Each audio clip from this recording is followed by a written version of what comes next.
नमस्ते। मैं professor doctor Sushil Kumar Sharma, ज्योति विद्यापीठ women's university Jaipur, रसशास्त्र एवं वैशेषिक कल्पना विषय, faculty of Ayurveda science, BMS second year. इस विषय में मैं आपको रसशास्त्रीय विषयों के बारे में बताया। पिछले अध्याय में मैंने आपको कई प्रकार की चुल्लिका, भ्राष्टी, गारकोष्ठी, कोष्ठियाँ, इनके बारे में बताया, जो दमन करने के लिए कार्य आती है या जो भस्म बनाने के लिए काम में आती है, सत्वपातन के लिए काम आती है। ऐसी गारकोष्ठियों का, इनका निर्माण के बारे में बताया। अब मैं आपको इस अध्याय में पुट के बारे में बताऊंगा। पुट एक रसशास्त्र का एक महत्वपूर्ण कार्यक्रम है। पुट द्वारा रसशास्त्र में जो द्रव्य, जिन द्रव्यों की भस्म बनानी होती है, जिन धातुओं की, जिन रत्नों की, उपरत्नों की, रसों की, महारसों की, उपरसों की, जिनकी भस्म बनानी होती है, उनको भस्म बनाने के लिए पुट प्रक्रिया से गुजरना पड़ता है। बिना पुट के किसी भी धातु की भस्म नहीं बनाई जा सकती। तो उन पुटों के बारे में मैं आपको बताने जा रहा हूँ। कई प्रकार के पुट होते हैं। इन पुटों का ज्ञान, पुट एक शब्द विशेष है जो पुट का ही प्रयोग किया जाता है। इन पुटों के बारे में सभी को जानकारी होनी चाहिए। कितने प्रकार के पुट होते हैं, किस प्रकार देते हैं, कौन सी भस्म किस पुट के द्वारा बनती है, इसके द्वारा कई प्रकार के ज्ञान इसमें होते हैं। तो मैं आपको बताने जा रहा हूँ। इसकी एक छोटी सी परिभाषा है संस्कृत में, उसको याद करना है आप सबको ही। रसादि द्रव्य पाकानाम प्रमाण ज्ञानम पुटम। क्या है? रसादि द्रव्य पाकानाम, रस आदि द्रव्यों के पाक में, रस आदि द्रव्य पाकानाम प्रमाण ज्ञानम, प्रमाण ज्ञापनम, उनके प्रमाण का ज्ञापन को ही पुट कहते हैं। मतलब रस आदि जितने भी द्रव्य हैं, रसादि, 10वें आदि में धातु, उपधातु, रत्न, उपरत्न, महारस, उपरस, ये सब आ गए इसमें।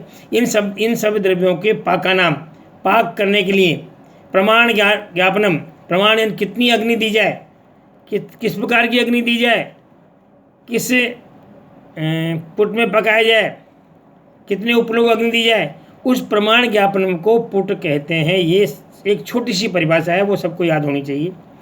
इसको इस तरह समझा जा सकता है कि रसशास्त्र में भस्मीय द्रव्यों को भस्म करने के लिए जो अग्नि द्वारा पाक क्रिया की जाती है उसे पुट कहते हैं। अग्नि द्वारा जो पाक क्रिया की जाती है उसे पुट कहते हैं।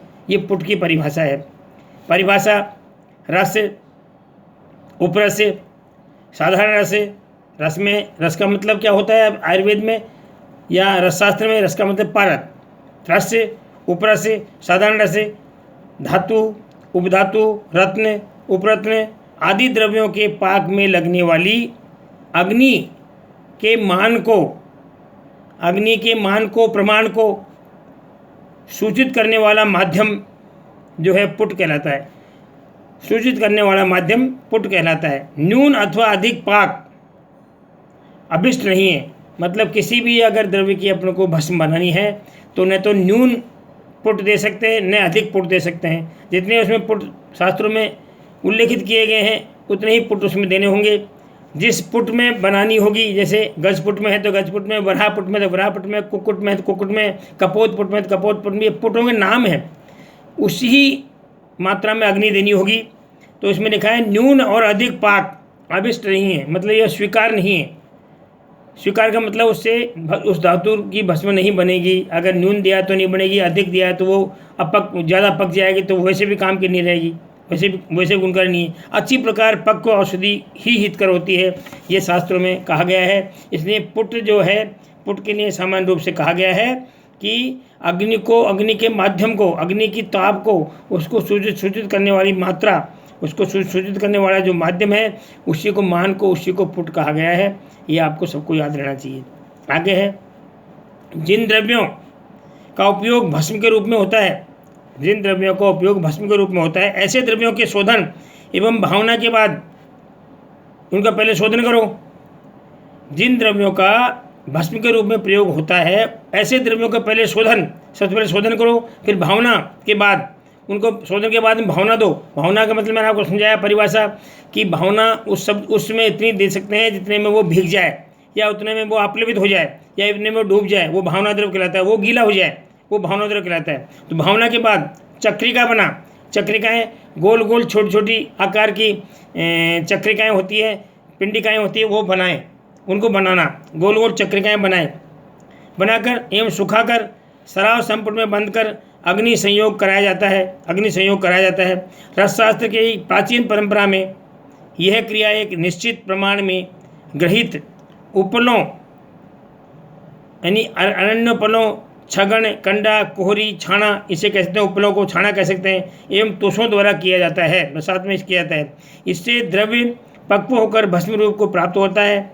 द्रव्य घनता, कठोरता, अग्निशयत्व, संगठन एवं स्वभाव की दृष्टि से विविध प्रकार का होता है। अतः इसके पाक के लिए अग्नि की निश्चित मात्रा एक एवं काल की अपेक्षा होती है। अग्नि की मात्रा एवं काल का निर्धारण मानदंड पुट है। ये पुनः कहा गया है कि अग्नि की मात्रा एवं काल का निर्धारण मानदंड पुट है।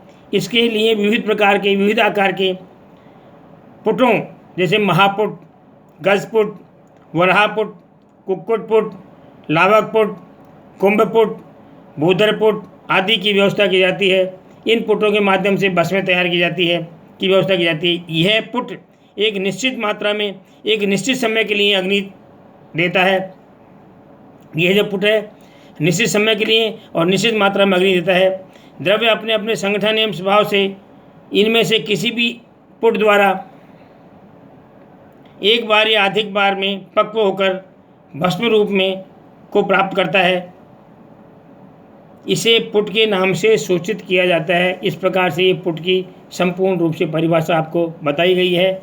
इसको समझें और समझ के याद करें। पुट रसशास्त्र में सभी द्रव्यों की भस्म क्रिया के लिए अत्यंत आवश्यक है। बिना पुट के भस्में तैयार नहीं होती है, और भस्मों के बिना आयुर्वेद में या रसशास्त्र में चिकित्सा को आगे बढ़ाना संभव नहीं है। पुट का परिणाम क्या है, परिमाण क्या है? पुट देने के से लोहादि धातु भस्म होकर पुनर्भव हो जाती है, यानी पुनः अपनी स्थिति में नहीं आती है, तथा उसके गुणों में वृद्धि हो जाती है। उनके गुणों में वृद्धि हो जाती है।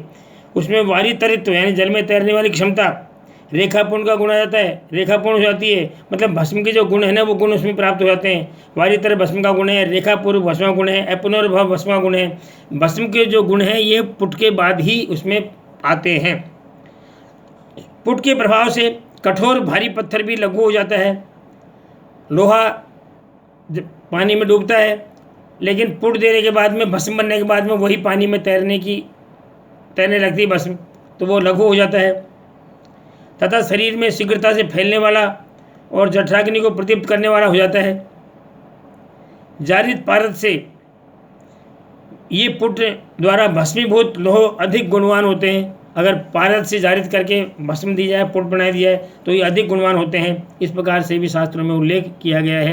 तो जारित पारद के द्वारा पुट से भस्मीभूत किया जाना अधिक गुणकारी होता है, ये भी बताया गया है।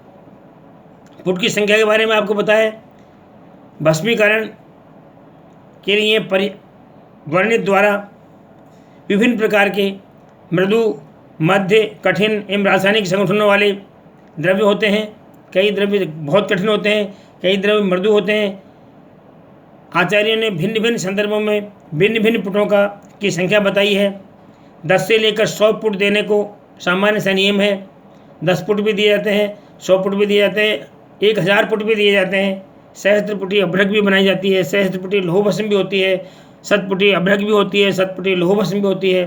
तो 10 से लेकर 1 से तो बनता ही नहीं है, 10 मिनिमम, 10 से लेकर के 1000 पुट या 100 पुट देने के सामान्य नियम सा है। अभ्रक के संदर्भ में रसायन कर्म के लिए 100 से 1000 पुट तक, 100 से 1000 पुट तक, बाजीकरण गुण के लिए 10 से 500 पुट देने का निर्देश मिलता है। सोमल को 1 पुट में, शंख, सुक्ति, कपर्द को 3 पुटों में, एवं स्वर्ण ताम्र आदि को 1 से 40 पुटों में भस्म किया जाता है। अतः पुटों की संख्या अपेक्षित द्रव्य पुटों की संख्या किसमें आधारित होती है? पुटों की संख्या के बारे में कहा है इन्होंने, अपेक्षित द्रव्य एवं पाक विधि के अनुसार होती है। कौन सा द्रव्य अपेक्षित है, यहाँ पर किस द्रव्य की भस्म पुट में पुट देना है और किस विधि से देना है, गज पुट से देना है, महापुट से देना है, तो उसकी विधि एवं उसके द्रव्य के ऊपर निर्धारित होती है। ये पुट का इस तरह बताया गया है। आगे पुट का क्रम क्या है? भस्म योग्य शुद्ध द्रव्यों की भावना देकर, भस्म योग्य शुद्ध द्रव्यों की भावना देकर टिकिया बनाकर, टिकिया चंद्रिका है, टिकिया बनाकर सुखाकर सराव संपुट वही किसी एक उन टिकियाओं को सुखा करके किसी एक सराव में यानी सकोरे में अंदर रखो, फिर उसका ऊपर ढक्कन लगाओ, उसका संपुट करो, बंद करो, उसको संधि बंधन करो, सब कपड़ मिट्टी करो उसमें, तो संपुट से बांध कर संपुट का संधि बंधन कर, वही संधि बंधन कर सुखा कर निर्दिष्ट पुट द्वारा पाक करें, जो वहाँ निर्देश किया गया है उसके द्वारा पाक करें। स्वांगशीत होने पर सावधानीपूर्वक सराव को खोलकर, स्वांगशीत एक शब्द है जो कई बार आता है। स्वांगशीत का मतलब है उस पुट को देने अग्नि, उस सराव संपुट को अग्नि में पुट द्वारा पकाने के बाद उसको अपने आप स्वतः ठंडा होने दे, मतलब उसको गर्म नहीं खोलना है, स्वतः ठंडा होने देना है, उसको पानी से ठंडा भी नहीं करना है। वो स्वतः जब शीतल हो जाए, बिल्कुल शीतल हो जाए, हाथ लगाने लायक हो जाए, जिसमें कोई गर्म नहीं हो, मतलब स्वांगशीत का मतलब अपने आप स्वतः ही ठंडा होना।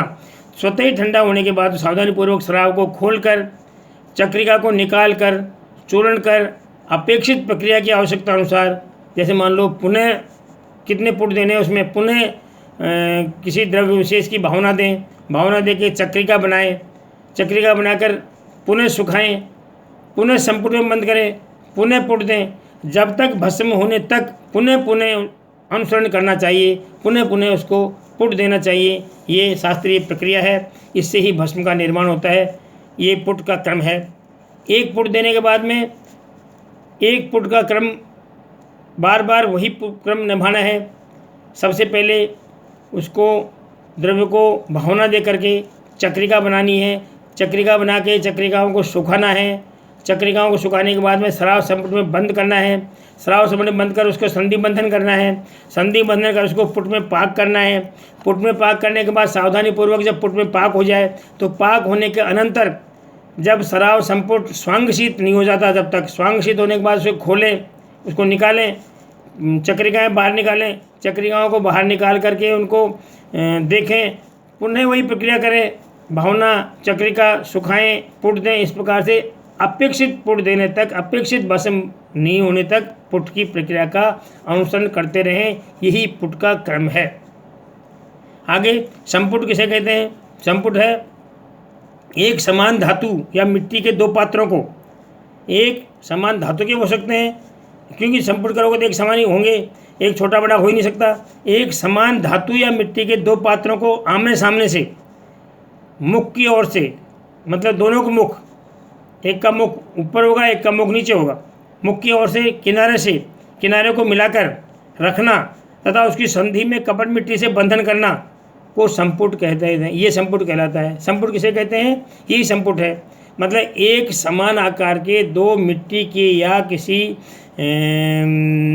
धातु के बर्तन हो, उसको मुख से मुख को मिलाकर ऊपर नीचे वाले एक का मुख ऊपर होगा एक का मुख नीचे होगा, मुख को मिलाकर किनारे मिलाकर उसको संधि बंधन कर कपड़ मिट्टी से बंधन कर वो संपुट, ये संपुट कहलाता है। इस संपुट को ही बाद में अग्नि में पाक करना पड़ता है, ये संपुट कहलाता है। सराव संपुट, मूसा संपुट, ताम्र संपुट, कांस्य संपुट, कांत संपुट, लोह संपुट, अभ्रक संपुट, शूद्र संपुट, लवण संपुट, सूर्ण कंद संपुट, स्थाली संपुट आदि संपुट के विविध प्रकार हैं। ये संपुट के विविध प्रकार बताए गए हैं। इस प्रकार के संपुट हैं। सराव संपुट सामान्य शब्द है, मूसा संपुट अलग है, मूसा का अलग संपुट होता है, ताम्र संपुट अलग है, कांस्य संपुट अलग है, ऐसे कांत संपुट है, लोह संपुट है, अभ्रक संपुट है। सूत्र संपुट है, लवण संपुट है, सूरण कंद संपुट है, स्थली संपुट है और संपुट के विविध प्रकार है। भस्म निर्माण के लिए इन्हीं का प्रयोग किया जाता है। हर भस्म के निर्माण के लिए शराब संपुट का प्रयोग ही किया जाता है। इस प्रकार से इनका प्रयोग करें। ताप ऊर्जा का मुख्य स्रोत अग्नि और सूर्य है। क्या है? ताप और ऊर्जा का मुख्य स्रोत अग्नि और सूर्य है। इस स्रोत के आधार पर पुट के 3 भेद देखे जा सकते हैं, यथा चंद्रपुट, सूर्यपुट और अग्निपुट। क्या? चंद्रपुट, सूर्यपुट और अग्निपुट। अपेक्षित अग्नि के आधार पर